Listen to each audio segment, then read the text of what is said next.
Нийслэлийн засаг даргын хэрэгжүүлэгч агентлаг хүүхэд гэр бүлийн хөгжлийн газраас тухайн ондоо сурлага, урлаг спортын амжилтаараа бусдыгаа манлайлсан хүүхдүүдийг шалгаруулах ёслолыг жил бүр зохион байгуулдаг уламжлалтай. За энэ жилийн шилдэг хүүхэд шалгаруулах ёслолын ажиллагаа Улаанбаатар чуулгын их танхимд болсон байна.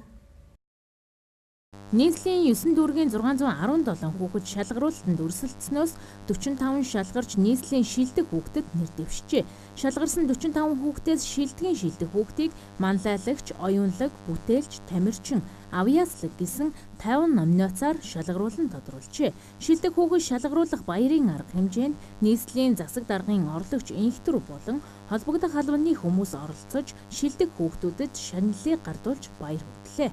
Үзэсгэлэн бол гаргасан хүүхдүүдийн өөрсдийнх нь одоо ямар авьяастай хүүхдүүд гэдэг чиглэлээр бол бүх одоо зүйлүүдний энд бол материалууд нь байж байгаа. Тэгээд энэ хүүхдүүдэд бид нар цаашид бол энийг уламжлал болгоод байнга явуулж явах хүүхдүүдийн одоо идэвхтэй тийм юг одоо өрнүүлсэн тийм ээ. Тэгээд хүүхдүүд хоорондоо бол манай одоо авьяаслаг хүүхдүүдийг шалгаруулах юу маань үргэлжилж байнгын одоо хүүхдүүдийн идэвхтэй ийм үйл ажиллагаанд байлгах үүднээс одоо энэ арга хэмжээ байнга явагдаж байна. Тэгж одоо Монголын ирээдүйн маань одоо тий цаашдаа бол энэ Монголын нүүр царай болж явах. Цаашдаа хүүхдүүд маань одоо оюутан залуучууд болно тийм ээ. Ийм учраас бол манай одоо ийм хүүхдүүд маань өөрсдөө одоо ингээд хөгжөөд боловсроод улс орондоо хэрэгтэй ийм сайн хүмүүс болж хүмүүжүүлэхийн тулд энийг бид нар авьяасыг хөгжүүлэх юм үйл ажиллагаа болгож явуулж байгаа.